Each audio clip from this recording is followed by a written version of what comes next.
Have you ever had the fantasy of climbing up on a high mountain like this one in southern France with a paragliding kite and just sort of run off the edge and let the updraft grab your kite and let you soar for miles around, controlling it with cables in your hand?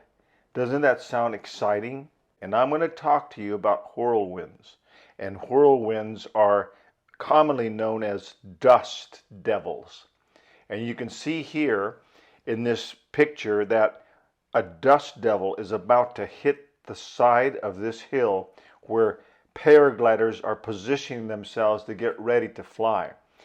And they're starting to stir, which means that an invisible dust devil is beginning to form. In fact, on the upper corner, the yellowish one, I want you to pay attention because the glider already has his harness on and he's about ready to jump off.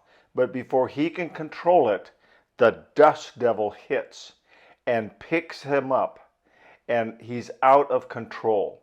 He's not even aware of it. He's trying to stop it and hold it back. But before you know it, he's airborne. He's flipped around.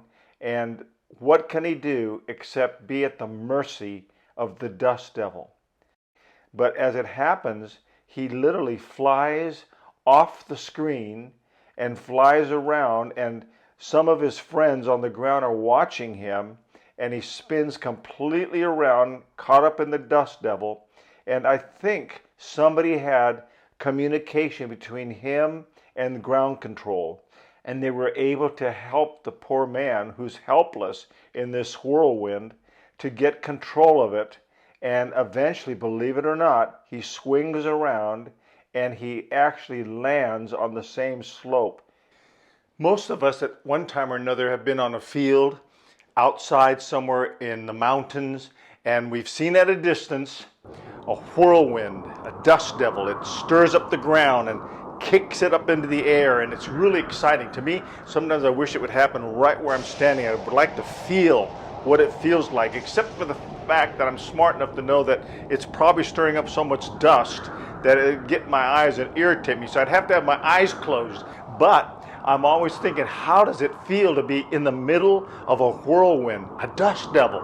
And those dust devils will spin between 10 and 30 miles an hour, whereas a tornado will go up to 60 miles an hour. So there's quite a difference, and there's not a lot of serious damage with these whirlwinds. They just sort of whip up and suck up, and what happens is the cold air finally comes in from the bottom, and it starts to rise, and it dissipates the whirlwind, and as fast as it came, it's gone.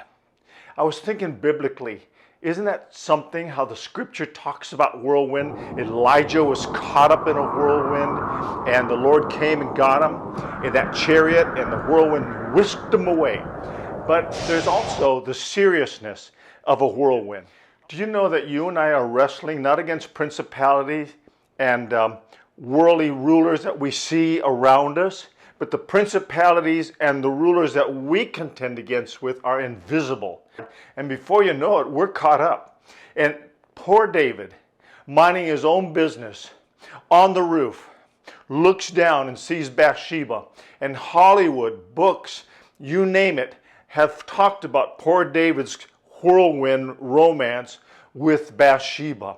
In fact, you've heard of the expression, they're young lovers, they're caught up in the whirlwind of romance.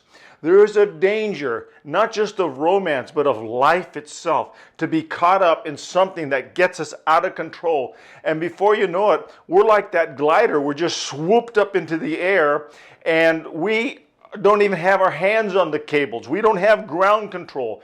Most of the time, we don't want to listen to ground control. We don't want anybody to tell us. We don't want anybody to know that we love the thrill of the whirlwind, the paragliding of sailing through the sky, and the sensation that it gives us, the embezzlement, stealing the money, lying to the boss, lying to another husband or to another wife, getting away with it, and the thrill.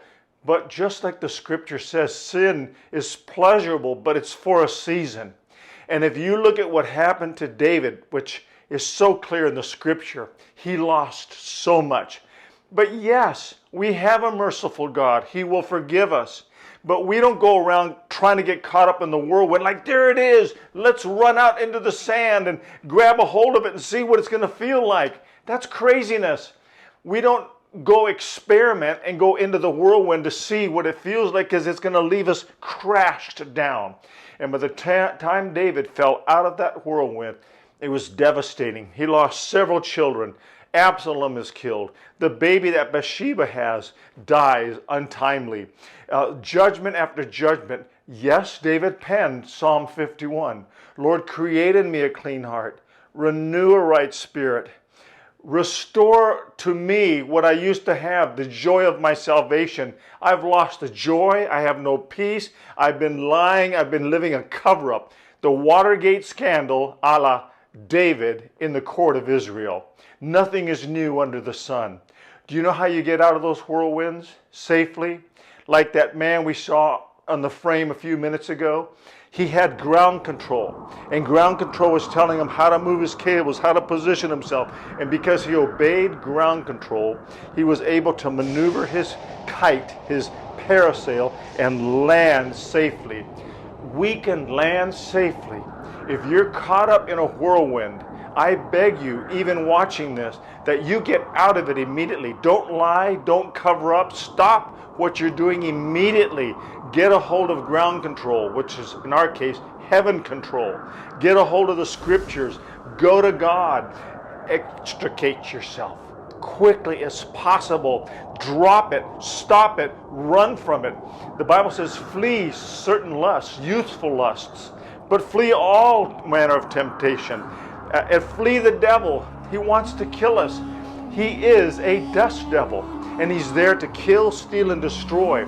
But we can get out of it, and the sooner you get out of it, the less damage it will do. The worst thing you could do is stay where you are. Maybe you listening here right now are in the middle of a dust devil, and it's tearing you up. You're hiding, you're thinking it's good, but you've lost your peace, you've lost your joy, you've lost your relationship to the Lord, you're living a lie, you don't sleep at night, you're miserable, and you put on a happy face like everything is normal, but inside you're tearing up.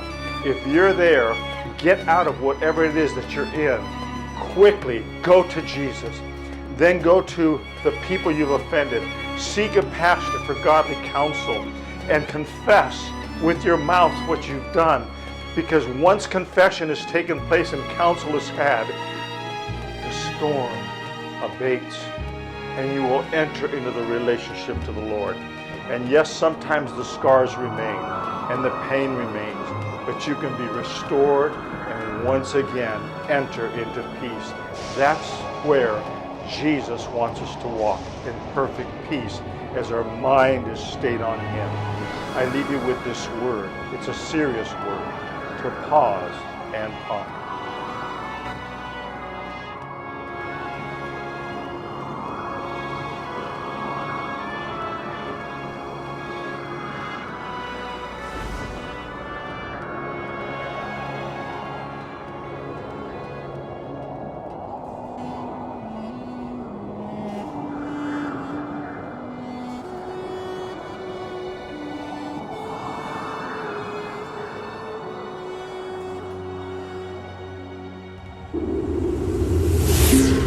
Thank you.